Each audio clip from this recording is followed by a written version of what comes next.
Broadcasting live from the Business RadioX studios in Phoenix, Arizona, it's time for Phoenix Business Radio, spotlighting the city's best businesses and the people who lead them. Hello and welcome to Phoenix Business Radio, broadcasting live from the Mac 6 Entrepreneurial Center right here in Tempe, Arizona, where we help build businesses and connect you with the right people. And I'm very excited today to introduce you to three executive leaders in our community. We have Shawna Fellenz. I hope I said that correctly. Shawna, did I? Fellenz? Yes. Yay! Woot woot. Program Operations Director with AZCEND. Thank you so much for being here today. Thank you. Absolutely. And Jennifer Kiernan, Founder and Executive Director with Saving Amy. Thanks for being here in person with me today. Thank you for having me. Excited to have you here as well. And Kristy Morgan, Arizona Director for Candle Wishes Foundation, and the woman we have to thank for this collaborative effort and opportunity to celebrate all three of your organizations. Welcome to the studio, Kristy. Thank you so much. So I am anxious to just learn about all the great things that you guys are doing to serve families and individuals here in our state. Kristy, I was mentioning to Jennifer that we've known each other, I think, on social media for maybe 3 or 4 years. Does that sound about right? It does. It does. We've met on social media through a mutual friend, but we've actually never met in person. That's what I said. And darn it, I was hoping that today would be the day, but I have no doubt that'll be sometime in the future. And I don't remember how we originally got connected. Do you recall? Was it a common friend? I don't know. I think one of my friends who helps with Candle Wishes, I think it's Evelyn. I think she might have been friends with you, and we just connected through there. Maybe so. Yeah, and I've gone through kind of a weird life journey, and Kristy's been just this great cheerleader for me in that past year and a half, and I so appreciate you. I've been wanting to find a way to help elevate Candle Wishes Foundation, the great work that you're doing, so I'm glad you said yes. And with that, that's when we thought we would want to include Saving Amy as well as AZCEND. So let's back up the train here, and let's have Kristy, if you don't mind starting with us first, please introduce yourself, a little bit about your background, and then who is Candle Wishes Foundation, and who are the folks that get to benefit from the great work that you do? Absolutely. So my name is Dr. Kristy Morgan, and I am the Arizona Director for Candle Wishes. And Candle Wishes is an organization that started about 17 years ago outside of Nashville with a young lady who had sponsored the Angel Tree program for a family at Christmas time. And she was wondering, what do these kids' birthdays look like if Christmas is this hard?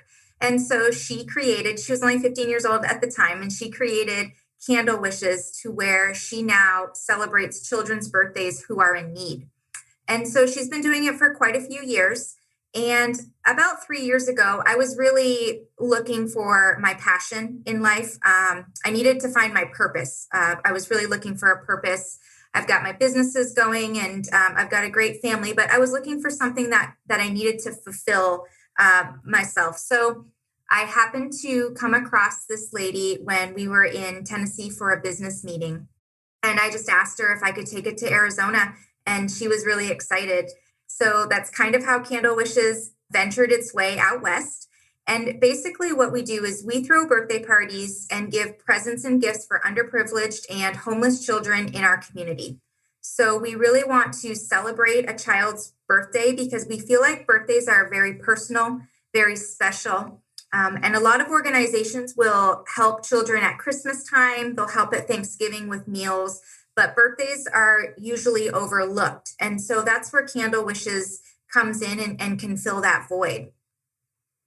I didn't realize it was kind of born out of one, first of all, a different state. I thought it was your baby. So thank you for bringing it to Arizona. And I love the example and comparison to the giving tree at Christmas because so many of us are familiar with that. What a fantastic foundation. We'll dig a little bit deeper. I know you and I have talked a little bit about, kind of some of the needs that y'all have had recently because of COVID and how we can all get involved. So we'll circle back to that in just a bit. But thank you, Kristy, for a great introduction. Thank you. Yeah. Shawna, if you would please introduce yourself as well and tell us a little bit about your role at AZCEND and what you guys are up to. Great. Thank you. AZCEND has been in the community for over 50 years. We're one of the nation's oldest food banks. We started when a number of churches had individual food pantries and they realized they weren't meeting the needs of the entire family. So they came together and formed what was back then Chandler Christian Community Center. We provided food boxes for the Southeast Valley for many, many years. And then in about 2010, we decided that there were greater needs of these families. It wasn't just about food. And so we started Family Resource Center programmings. And that's our partnership with Candle Wishes, is we provide early literacy for children 0 to 5. We provide parenting support, classes, diapers, things that will support the whole family's needs. So as they're coming in for food, we can also refer them to our Family Resource Center for family programming. In 2012, we started doing community action programming, which is emergency rent utility assistance, case management, financial coaching, other things that wrap around the family to support the community. And then we also started providing the senior nutrition program. So we broadened our reach a little bit to the people who are vulnerable in the community as far as needing home delivered meals, a congregate lunch, activities, transportation. And so again, just what are the needs in the community and how can we adjust and serve them? And then our final addition to our services has been our homeless and housing programs. So we provided, in 2013, we began the Interfaith Homeless Emergency Lodging Program called iHelp, where we partner with houses of worship in the community, and we provide overnight shelter and case management, employment supports, housing referrals, funding to move into new housing for those that are experiencing homelessness. Now that's for single adults, not families, but we've just grown through understanding what the needs of the community are. And then each year we serve over 17,000 unduplicated people in the Southeast Valley. 17,000? Mm-hmm. Unduplicated individuals. Unduplicated, yes. And you said the Southeast Valley alone, not overall Metro Phoenix, but just that little corner, well, little big corner. Wow. Yeah, generally it's Chandler, Gilbert, Sun Lakes, and the Maricopa County portion of Queen Creek. Yeah, and that's the area in which I live. I know Kristy is out there too, and you know I live with my blinders on. You know, I'm not often aware of all of the great needs. So thank you so much. And Shawna, tell us too a little bit about your background, and maybe I missed it, but how did you land with AZCEND? So my parents were foster parents, so I grew up in social services in some ways, volunteering at different camps and things like that. I worked in behavioral health up in Wisconsin when I was in college. And when I moved to Arizona in 97, I started working at an organization called Mesa Community Action Network, which is really similar to what we're doing here at AZCEND. They're usually broken up by geographic areas. And I've always had a commitment to serve the community. I think it's just been something I've enjoyed doing. I find rewarding. I see the benefits that the benefit of participating in our programs that people experience. And so through that, I've worked through a variety of different programs with asset development, helping people get into home ownership programs, and then grant writing and things like that. So I ended up in AZCEND in 2012 from a partner organization, Community Services of Arizona, that was going through some reorganization. So some of our senior nutrition and our community action program then were transferred over with their staffing to AZCEND. And you got to go with. Yes, yeah. I got to go with. I love it. For over 25 years, I've been doing this type of anti-poverty work, and I just love it. Yeah. It's so fascinating. You mentioned your parents were foster parents. There was a woman on yesterday, and it was a show that I just produced for two of my clients, Austin and Landon. Their show is called Tycoons, a Small Business. And this woman's name is Vicki Mayo. She's a CEO and co-founder for Touchpoint Solution. And they were talking, of course, multiple businesses. I know Kristy, is a serial entrepreneur as well. And this woman was sharing with us that I don't know how she landed in this apartment when she was, I think, 20 years old, but she found out that these 3 children had been abandoned by their mother. Mm-hmm. And she said, I walked into that apartment that day, and within moments I knew I needed to become their guardian at 20, right? And now she's built this incredible life. I don't know how old she is, but I don't think she's much older than that. But now married with a couple of kids of her own, and these kids have grown, and they're doing amazing things because they had that love and that opportunity, right? So we'll talk a little bit about that more. But of course, you made me think of that, and it's why I love doing what I do so much, because I find all these interconnected points. So let's have another connection with Jennifer and Saving Amy. Please introduce who your organization is and how did you find your way to that group? Okay. Come My- up a on that little bit microphone. more? Yeah, please. Like this? Perfect. Perfect. Thank you. My name is Jennifer Kiernan, and I am the founder and executive director of Saving Amy. And Saving Amy was not a vision. For approximately 15 years, I've done coaching and inner transformation work. About 8 years ago, I decided to do that work in a local homeless shelter a couple of days a week, but of course, not charge. And sometime in the middle of that first year, what I found out was that most people that leave the shelter either fall back into poverty or they end up back in the homeless shelter. So I started to help a woman named Amy. And again, just as a volunteer, she came into the shelter. She was a past crack addict. She had just gotten out of jail. She had 2 of her 4 kids in the shelter. One was in a group home. The youngest was with an aunt through DES custody. And she was partying. We started to meet. And over time, I saw that she started to change and she quit partying. And then after a while, she said to me, I'm ready to get a job. Now, she had not worked for about 3 years. So I had a connection with somebody who runs a local supermarket. And I reached out to him, kind of said the backstory, said she was changing her life. And he was like, I'm going to help. Now, let me tell you, it took her about 3 months to get up enough nerve to even fill out the application. She'd been living on the streets for about 3 years.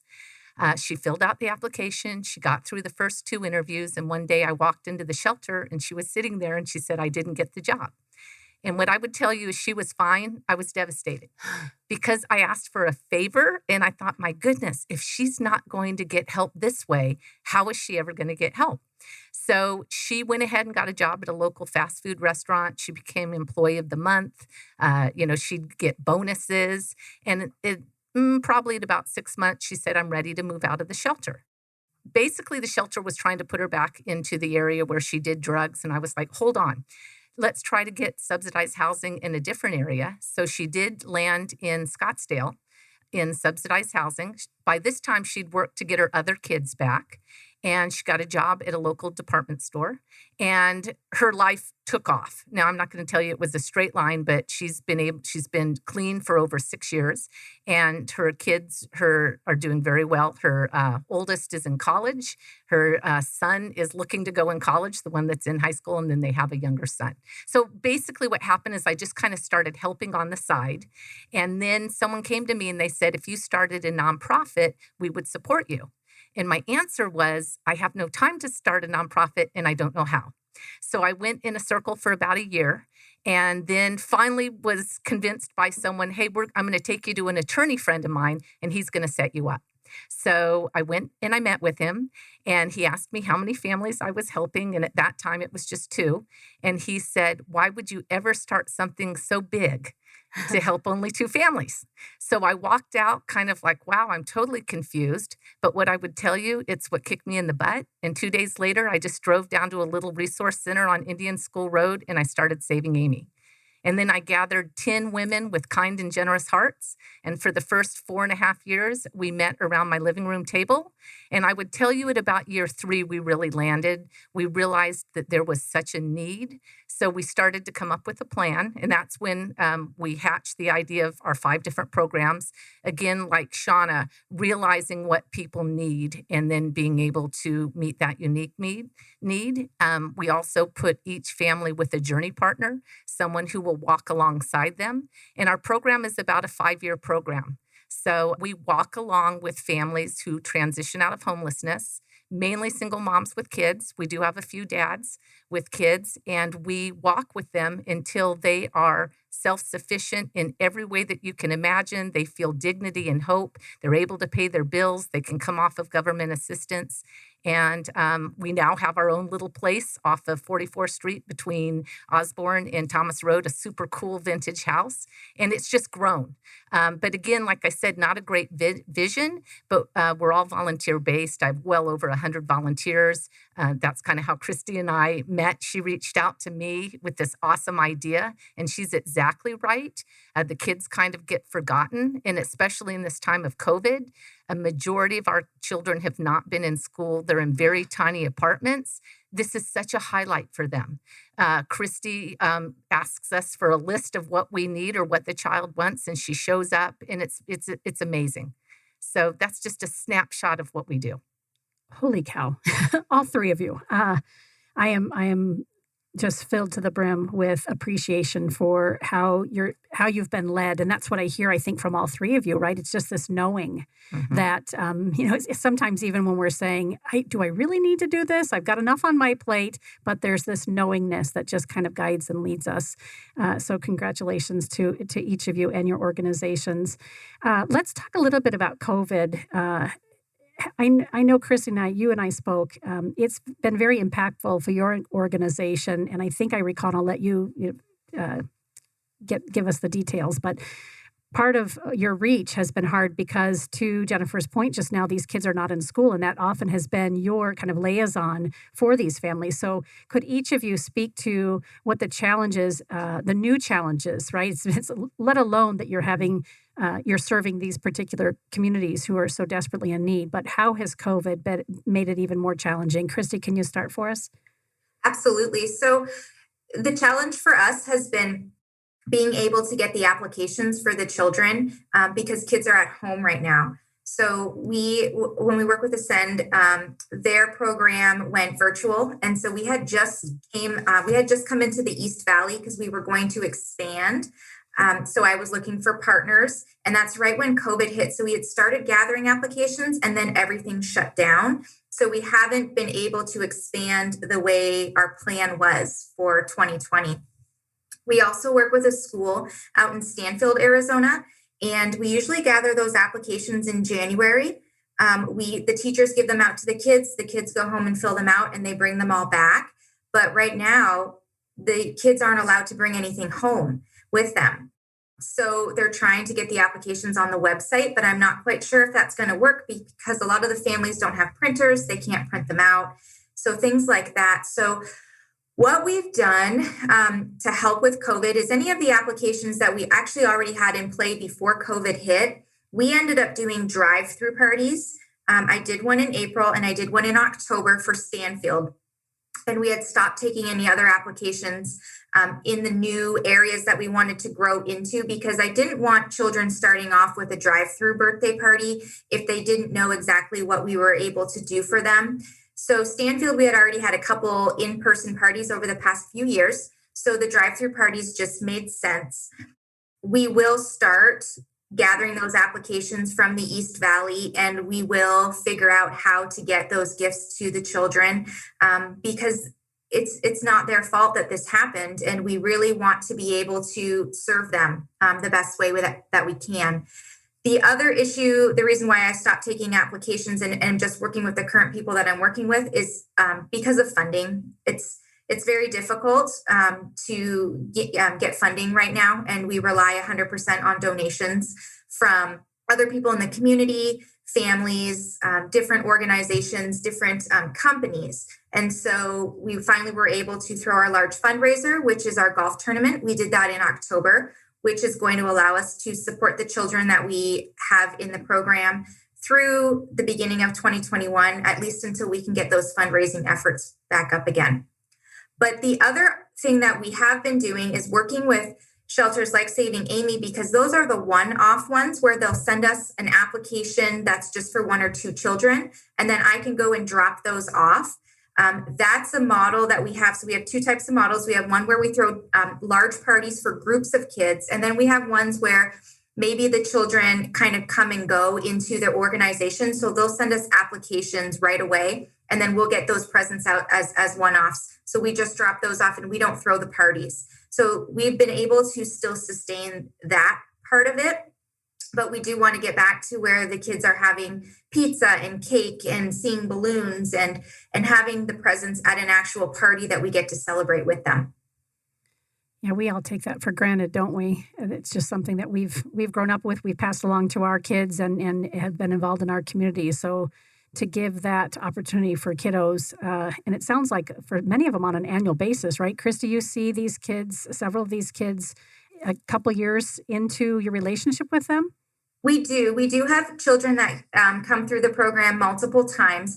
Our goal really is, it's to help give them resources as well, which is why we partner with organizations that we do, so we can give them resources to get them back on their feet. So maybe after a year or two, they don't have to come through our program, right, because the parents are able to do that for them. But we are more than happy to welcome them back if they truly are in need.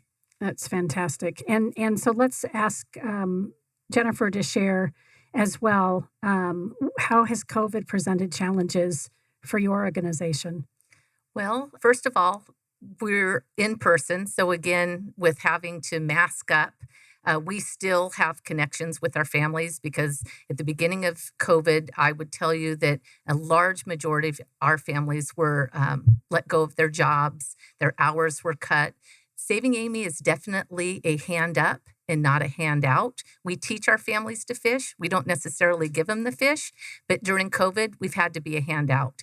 We made the commitment to our existing families that no one would fall behind on rent. We would make sure they had food on the table and all of their utilities and bills were paid. A lot of times, a number of our families have come down with COVID themselves, so they've also missed work that way. So it's really affected us as far as our mission, because we've had to give a lot of money out just for emergency needs.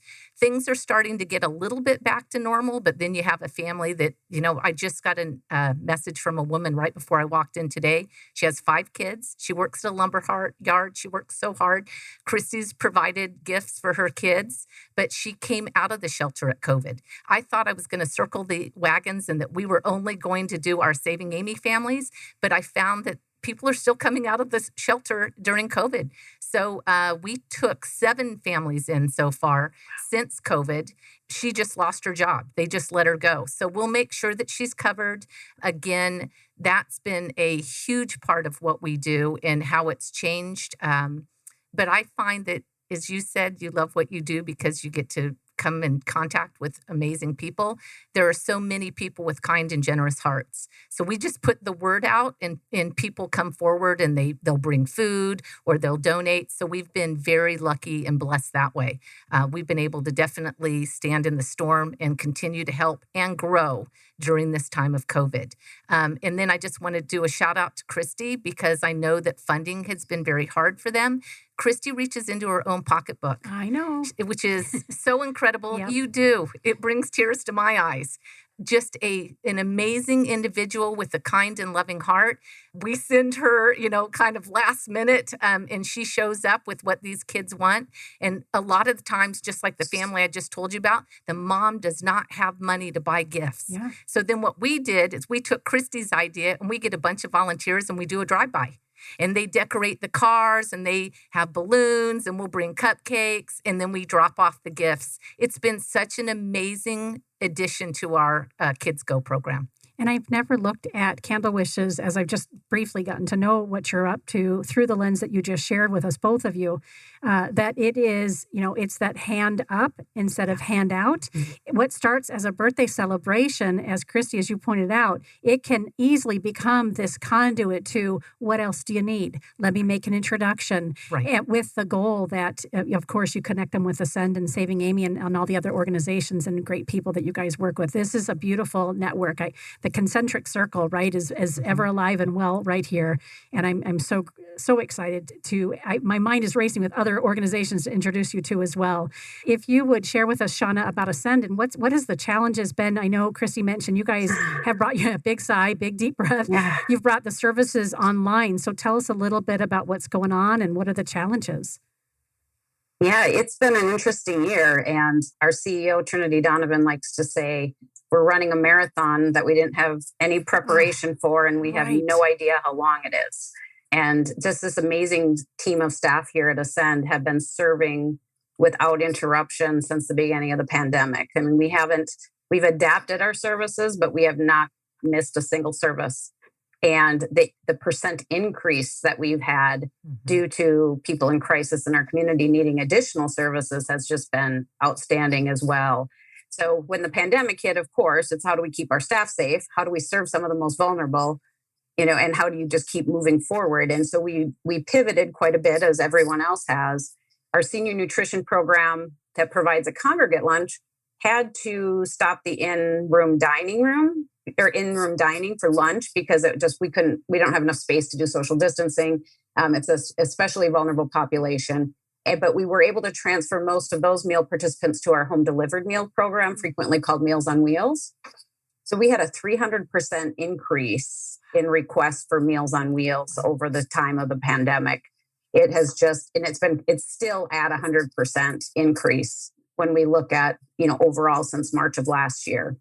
So, making sure our seniors are safe, making sure our volunteers who deliver the meals are safe, making sure they're getting the nutritious food and the social contact, which is so important to our seniors that are isolated and at home. So that has been amazing. And the staff there, we went from 13 routes to 22 routes recently because we have to split them up so we can get the food out in a safe manner. But just the planning and the hard work of that team has just been, just outstanding. Our community action program, which does the emergency rent utility assistance, has experienced a high demand. And if we look at a comparison of what we do in a normal year, it's about 1.2 million in direct assistance. We have probably done about 9 million. Oh my gosh. Wow. This fiscal year. So with much more. So of course, we're able to assist a little bit more. And we're able to do some more creative things to keep people stable. But we're receiving about 300 requests a month for assistance. So there's a huge demand for people who have lost jobs, who have had increased costs because now they're either paying daycare or they have increased costs at home because their children are there. So we really try to adapt to that as well. But the demand there's been just a tremendous increase for requests for that crisis services. We do allow our interviews to be conducted online, and a lot of it by internet. So we don't have as much in-office traffic. Again, trying to help people stay safe, trying to help our staff stay safe. Our early literacy program, our Giggles, Squiggles, and Squirms, which we all love. It's a kindergarten readiness program for children 3 to 5. That did move online. So that's a virtual class. My granddaughter actually participates in it. So sometimes I get to see her do that. Mm-hmm. And it's kind of squirrely watching 5-year-olds and 3-year-olds do Zoom. It's kind of squirrely watching adults do it. The teachers are amazing, keeping them engaged and keeping them focused and everything else going on in their life. But these kids are still getting that kindergarten readiness programming that's just so important so that they can enter kindergarten ready to succeed just like anyone else in the finest preschool. We have amazing teachers there too. And then we have contactless diaper distribution. We're doing parenting support. We're doing a lot of parenting classes by Zoom. So just like everyone else, trying to make sure the services are available, moving them online as much as we can, trying to minimize the contact and the need to leave home. And if you're home with your kids because they're out of school, leaving your house isn't so easy anymore. No. So, how can we bring it to them? Yeah. And then our food bank, we just continued to provide food. There was a huge increase at the very beginning of the pandemic when people couldn't buy groceries, even if you had money. And then if you didn't have money and you went to the store and the shelves are empty, that wasn't a lot of fun either. So we had a huge increase at the very beginning. Now it's stabilized a little more, but there's still been an increase for the request for food. And we just do that. We can distribute most of that outside. So people will line up and it's not hot now. When it was hot, we'd open up our community room and allow for social distancing, but just trying to continue to make sure that people who needed food were getting food. And then Interfaith Homeless Emergency Lodging Program, or IHELP program, we had to make some changes to that, of course, because that is, again, one of the most vulnerable populations, people experiencing homelessness. We have a process in place where during intake, we will do a COVID test for everybody coming into shelter so that we can ensure that we're not bringing somebody who's possibly carrying the virus into our congregate setting.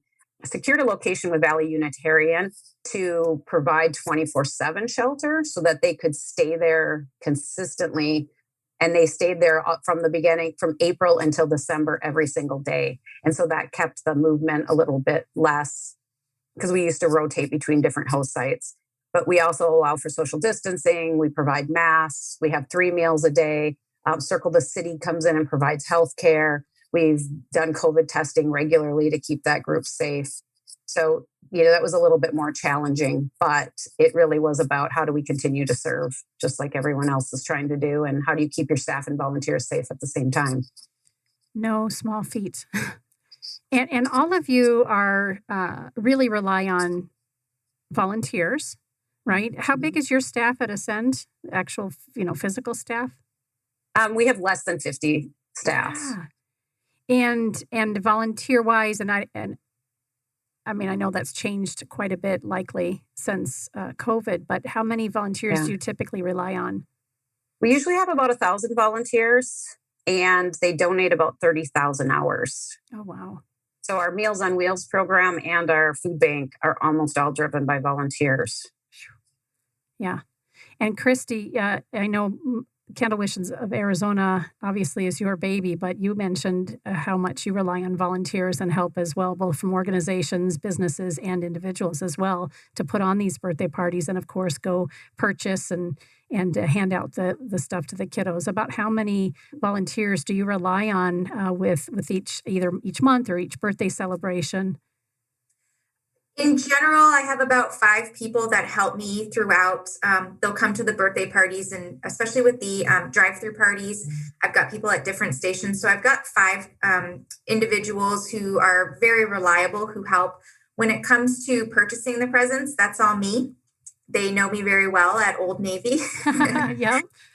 I'm the one that comes in with 4 cartloads of gifts. So it's really wonderful when families will purchase the gifts and drop them off for me, because then I don't have to do the shopping. That makes life very easy when I've got a group of 40 children. But I've got a lot of employees who love to volunteer. So I just throw it out there that we have a birthday party coming up. So anywhere from 5 to 10 is what I would need for a party to make it go off without a hitch. Mm-hmm. But it also sounds like, based on what Jennifer shared, and I know I've seen it as well, a lot of this often comes out of your own pocketbook, which is beautiful. But how else can people get involved financially? Is there a donate button? What would you recommend? How we can show up and support you more? Absolutely. So we do have our Facebook page, and we have a Give ID link on the Facebook page. I believe it's linked to the top, but if not, I will definitely do that. And then we also have our website, candlewishes.org, and you can flip through either for the Tennessee branch or the Phoenix branch, and you can donate that way. And then the money comes to us if it's for the Phoenix branch. Excellent. Thank you. So Jennifer, did we get to cover what's going on with you for COVID and how it's impacted? Yes. Did we? Okay, We sorry. That's okay. I'm like trying to keep track of everything here. Wow. Do you have questions of each other, or anything that you'd like to tag on to what you heard each other have said so far? I've got a couple other questions, but I would love for each of you kind of to speak to what you're hearing from each other. Well, I love to hear what Shawna does. I mean, that's new to me, just because now I know there's a food bank in Mesa, and we have a couple of families that on occasion things get tight. So I know that that's a possibility. So just knowing about your organization and what you do is very helpful for us, because I'm all about connection and community. And I love when I meet new people, and we might be able to help you. You could help us. And then again, just my thanks to Kristy, because she's added such a dimension to our Kids Go program and has brought so much joy. Our kids right now are tutoring and mentoring with our high school.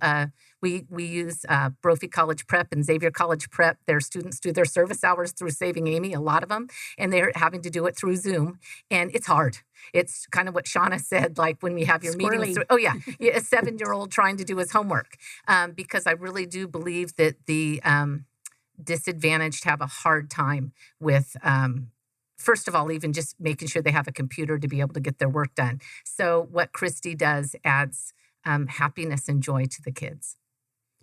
And these volunteers, these high school students, have an opportunity to give back and create that muscle within us at an early age, right? Yes. I think that's important. And my youngest is 13. When he was 10, I put together this small little mini book about all the silly things that he said that I've been posting on Facebook. And I said to him, listen, if we're going to publish this book for family and friends, we might as well do it so that more people can enjoy it as well. And we'll kind of create a fundraiser. What organization would you like to donate to? And I gave him a couple of choices. And the one that he chose was Scott Foundation right here in Arizona that works with foster kids who are transitioning out. And it gave him an opportunity to give in a way that he had never given before. I would love to hear from each of you. How did you build that muscle? Is it something that's always, it sounds like, at least with Shawna, when you described, kind of how you came to Ascend and the work that you do, but it's just been part of who you are. And Kristy sounded like slightly different, where, with all the busy things that you've gone on with your family and your businesses, you were looking for this passion and purpose. Could each of you speak to maybe the age in which you kind of went, you know what, I'm here on this earth for a higher purpose? That's my term. Maybe you need to shift that for what fits for you. But how old were you when you knew that you wanted to play a bigger role in life and in our community? Could you start for us first, Jennifer? I would tell you, and kind of like Shawna and Kristy, I've always been a giver and a helper, and it's just natural to me. I truly believe that we're all called to use our unique gifts to help change the world. I raise my kids that way. That's one of our rallying calls with Saving Amy, is to pull people in their unique gifts and to give them a chance to be able to help change the world, because we do it one soul at a time, right? So I think I've always been that way, but I would tell you at about age 40 is when all of a sudden I started to do this inner transformation coaching work, and it just grew. And then Saving Amy happened a few years later, and then here we are. But it's always been natural. Yeah, I'd love to talk to you after we go off air about the trauma integration work that I'm doing. Okay. I'm also an integrative coach professional outside of the studio, so it sounds like we might have some things in common. So, Shawna, tell us about it sounds like it's been part of your blood, part of your upbringing. How did you find your way to the go-give attitude and really, just the person that you are? Yeah, my parents took foster children before any of us were even born, and then continued through our life. So, it was always having different people in our house and learning and being empathetic with people that had different experiences than us. I thought I was going into chiropractic in college, and I ended up with a sociology degree because I'm just fascinated with how things work and how people interact with one another. Worked in behavioral health. It always just felt natural to do that type of work. Yeah. And then as I've grown, I've found it more of, this is what I need to do, because it's not just, it's important work. There needs to be people that are investing in other human beings and showing that people care and people want them to have better lives. And, it's social capital. I mean, Yes. It's something I've always taken for granted, is I have a large family. If I was 25 years old with my 4-year-old son living here in Arizona on my own and didn't have groceries, I could hit up my mom and dad and say, I'm a little short till my next check, can you send me some grocery money? And they would do that for me. But there's a lot of families who don't have those connections. And that's where Saving Amy and the Candle Wishes, that fills that type of need, that, that social capital and connection to the community that people don't have. And so once you start doing it, I just think it's hard to imagine doing anything else at this point. Agreed. Hey, once you begin to do the interpersonal growth work, Right. in addition to being of service to others, there's no turning back. No, there isn't. Yeah. Kristy, elaborate a little bit more for you. It sounded like, just based on all the businesses and things that you've going on, I know that you've had this in your heart for a long time, or I'm making an assumption. Tell us about your journey. Yes, I've always been that giving type of person ever since I was little. I always thought it was my character flaw, because maybe I was just a little too emotional, a little too caring, and now I realize that that's just really my calling. Yes. And like Jennifer said, I didn't realize it until maybe I was in my 40s and getting into my 40s. And I think I was starting to realize, like, my mortality and the fact that I have children that are going to be leaving for school at some point. And I needed that passion in my life. And I needed to really fill that void that I felt like was coming up. So I've always been that caring type of person. It's just in my heart. It's just my nature. And I'm just so happy that I'm able to express it in the way that I can now, and join with the organizations that allow us to serve other children. So I'm gonna shine the spotlight on Kristy a little bit, only because I know you better than the other two gals. But I just need to say, I think I've said it to you in a Facebook post before too. Like, do you ever sleep? You just recently got your real estate license. Right? It's a new venture for you, the whole real estate thing. Yes. Yeah. So the reason why I'm not in the office this morning is because I was showing a house and I was writing a contract. So Yeah. I was gonna come in the office, and I was like, I'm not gonna make it in time, so I have to run to my in my clinic. That's okay. So you've got the real estate gig, and tell us about the other business that you run or businesses that you run. We own medically integrated pain management centers. So like Shawna said, I'm a chiropractor. I went to school for that. And so we have clinics across the valley. We are medically integrated. We help patients live pain-free lives without the use of pills. We do a lot of procedures. We do trigger point injections, chiropractic, PT, massage, anything to help get patients feeling better without the opioids and the pills. So that's my passion. I really love doing that. Our clinics are running extremely well. And so I've pulled myself out, and I am now, I'm not the technician anymore. I'm actually running the offices. And so that is where I started needing other things in my life, because my day-to-day was looking a lot different. I didn't have to be at the office from 7 to 7 anymore. Hooray. So I'm able to add more to my life and still do the amount of stuff that I'm doing. And you have 2 kiddos, right? 2? I do. I have a 19-year-old stepson. His name is Will, and he's at ASU. And then my 15-year-old son, Jackson, he's actually going to head back to Corona next year. Yay. Yeah. Yes. I love hearing that. And Shawna, you have, you said grandbaby, right? Your granddaughter. Yeah. And so tell us about your family. So I have a son, KJ, who's 27, and he's married and has 2 children. So I have a granddaughter, Sophia, who just turned 5, and a new grandson named Carter, who's 6 months. And they're here. So lots of fun. Are they local? Yes. Pardon me? They're here local? They're 3 miles from me. So I get to visit them and have them over quite a bit. It's a blessing. Yeah. And Jennifer, tell us about your family. I have 4 children. I have 26-year-old twins.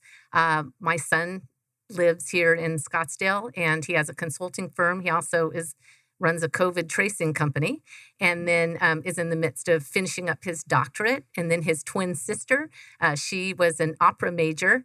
She was supposed to be in Europe during COVID, so she's home and now teaches 44 students ages 4 to 88, music and piano and voice, and hoping to get back out. She did just receive an email from an opera company that they're doing auditions again. So the world is opening up. Then I have a third son who is going to be 24 this summer. He just left on Friday he's finishing up his second year at Georgetown Law School in D.C., but he's getting married this summer, and then he's hoping to be able to finish his last year, and he'll come back to Arizona. And then I have a 14-year-old son at Brophy who is a freshman. Thank goodness. I have one that's still here. Right. Yes. Right. I've mentioned my 13-year-old, and he is at middle school going back on March 17th. Let's do this, because I can't remember which one of you pointed that out. Each of you actually.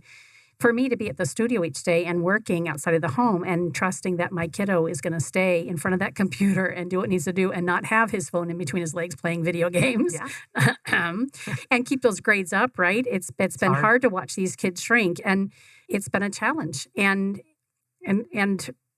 I think I'm fortunate because I'm well educated and I'm very involved. I was a teacher for years.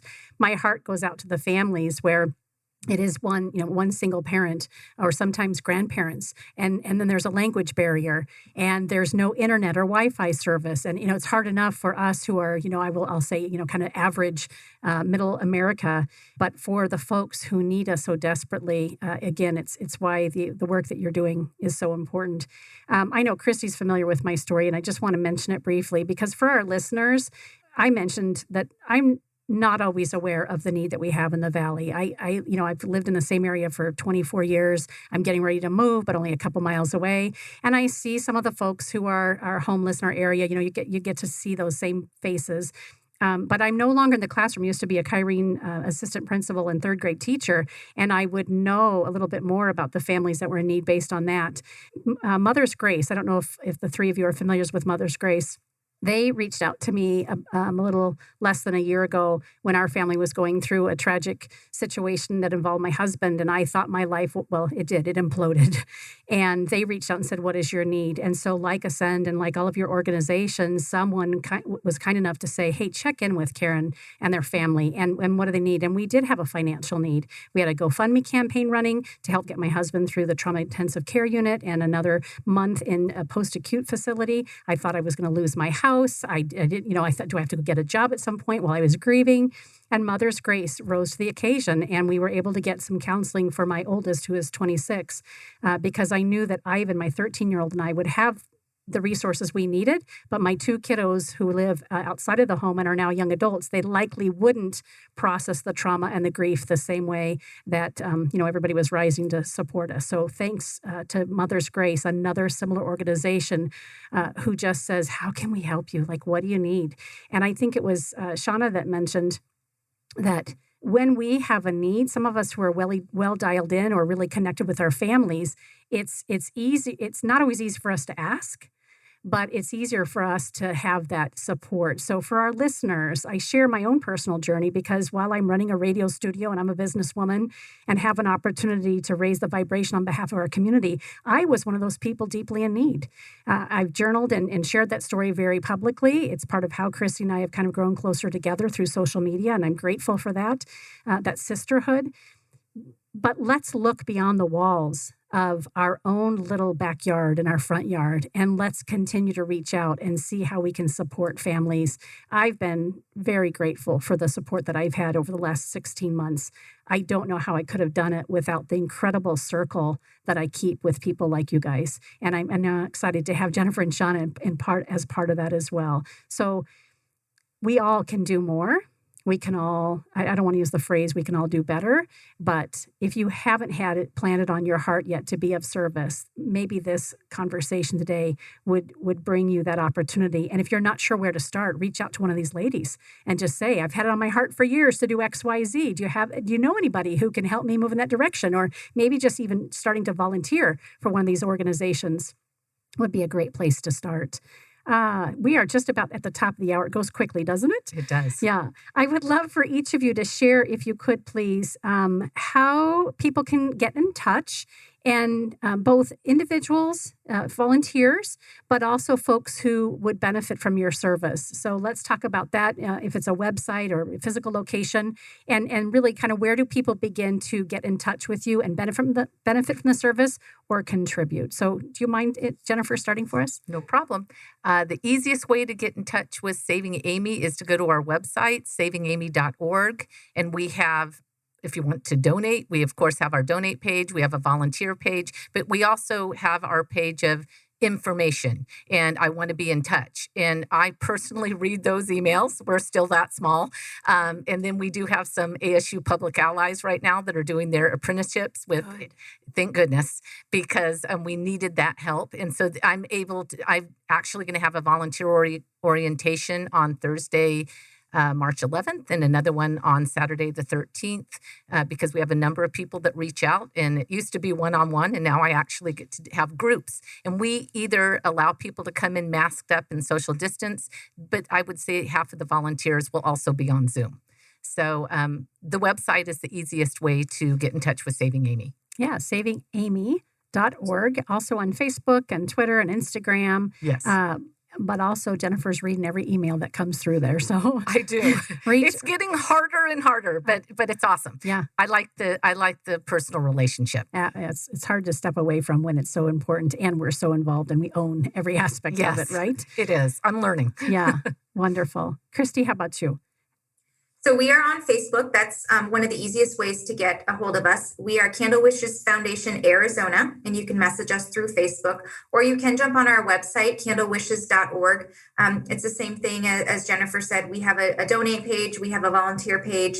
You can fill it out and request more information, and we will get those emails and get back to you. And are there any organizations, Kristy, that you're looking specifically? What needs can we help you fill, either as individuals or as business owners? I think the biggest thing for me is when we partner with organizations, because Candle Wishes is so small, we don't have the ability to vet the children properly. So that's the reason why we want to partner with organizations who already have families in their programs, because they understand the needs of those families, and then they can pass them along to us. So if you're an organization that already does that, that would be the best for us to partner with. As far as from individuals, we're always looking for toys, clothing, all brand new. We do a lot of bikes. I go to Walmart with my truck and my trailer, and I load up on bikes when we have a big birthday party. So I've got what's called a toy closet at my house. Anything that comes in, we hang it all up and we put it all on shelves there. So if I have a party a birthday that comes across and I don't have a sponsor, I can always go to my toy closet and I can grab items. So if you send any items in to us, they will go to the toy closet and they will be put to good use. Love it. I keep thinking Ivan and I need to get involved, and I think that he would enjoy that. Shawna, tell us where we can find AZCEND and how we get started with your services, or again, how we can better support your organization. Our main office is located downtown Chandler at 345 South California Street. We always welcome people to come here. Of course, with COVID, it's a little different. And we understand people aren't wanting to do things in person, but it's overwhelming the amount of work that happens here. And when you're here and you see it, it's very impactful. So post-COVID, please come visit us and see what's happening. Meanwhile, you can visit us on our website, www.AZCEND.org. We have a lot of information on events. We have our walk in the park coming up. We just had our eggs benefit breakfast, where it's just a lot of information on the services that we're doing here. And you can find a lot of that on the website. And if you're interested in volunteering, we have an amazing volunteer coordinator, Lisa Law. And you can reach her at 480-963-1423, extension 102. But the website will take you everywhere you need to. And there's a donate button on there as well. Are the three of you familiar with 100 Women Who Care, Valley of the Sun? We just were their charity of choice. Yay! For which chapter? For the Scottsdale chapter. Yay, congratulations. Well, and how we ended up with that when you mentioned Mother's Grace. I'll tell you off air the whole story, but Mother's Grace helped Saving Amy get off the ground. Oh my And gosh. it's an amazing story how we ended up connecting. And then one of the Mother's Grace board members went forward to her group and talked about Saving Amy, and we won. So we have a check presentation this Friday with 100 Women Who Care. Oh my goodness. It's awesome. It is so awesome. It is. So Kristy and Shawna, are you familiar with that organization? Yes. Okay. I am not, no. Okay. So for your benefit and the benefit of our listeners, because this is so important for each of your organizations, 100 Women Who Care is it's an international kind of movement where either women or men or business owners or teens, there's a lot of variations of this, will come together in what we call giving circles. And there are several women who started 100 Women Who Care Valley of the Sun years ago. Jacqueline Destremps is a dear friend of mine, and Kim Tarpolsky as well. I've just grown to love them. I'm a member of the Giving Circle in Ahwatukee for that chapter. But every quarter, the way this particular organization runs, we come together, and if you are a member, you have an opportunity to present on behalf of an organization, a charitable organization that's important to you. And there are some guidelines, of course, to make sure that they're vetted and the women on the team take care of that. It's all volunteer basis. No one's earning any money from it. And to Jennifer's point, if you're drawn out of the hat as one of the organizations that is ready to present at this particular giving circle, the members then listen to each of these 5-minute explanations and stories about the organization, how they're serving the communities that they serve. And then there's 5 minutes of Q&A. And then afterwards, members get to vote on which of those 3 presentations we feel that we want to donate to for that quarter.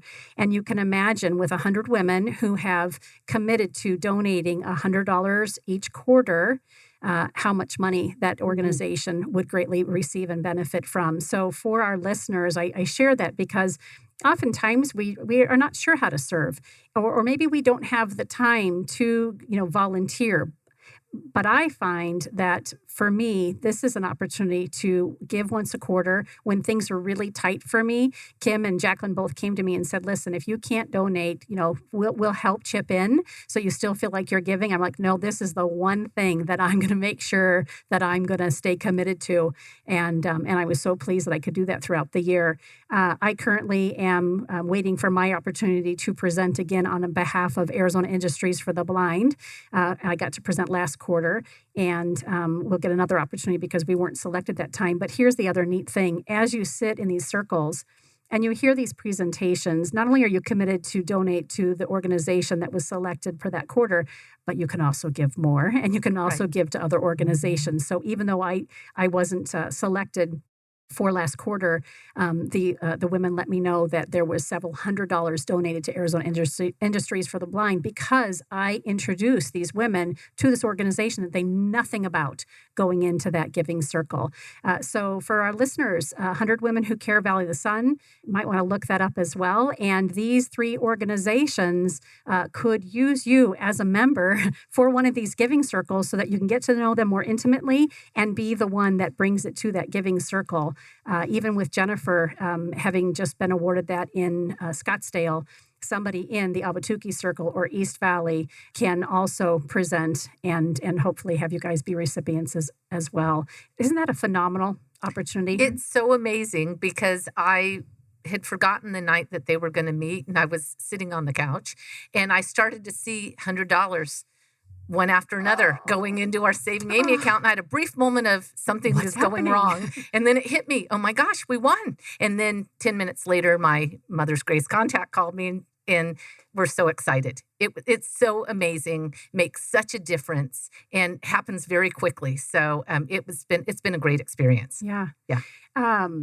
I, with Business RadioX and Jacqueline DeStremps' help, as well as another professional woman named Mary Hall, we are going to be starting in Q2 of this year 100 businesses or entrepreneurs, I can't remember what, or corporations that we landed on, but we're going to start kind of an offshoot and take Jacqueline's help and guidance and Kim's as well to start it with on behalf of businesses and corporations and kind of up the ante a little bit. It'll be more than $100 a quarter because we believe that organizations and corporations obviously have, deeper pockets. So I'm looking forward to sharing that announcement and hopefully we'll get to bring you guys back into the fold with that and have someone share on your behalf. So, oh my goodness. Full hour. I hope this was great for all 3 of you. It was. Yes. Yes. Kristy, thank you. Thank you. Thank you. Thank you so much. My pleasure. Listen, you've been listening to Business RadioX here at the Max 6 Entrepreneurial Work Center in Tempe, Arizona. Some media leans left, some lean right. We lean business, and today we lean charitable organizations. I'm Kiernan. Thanks so much for listening. We'll listen and hear from you next time.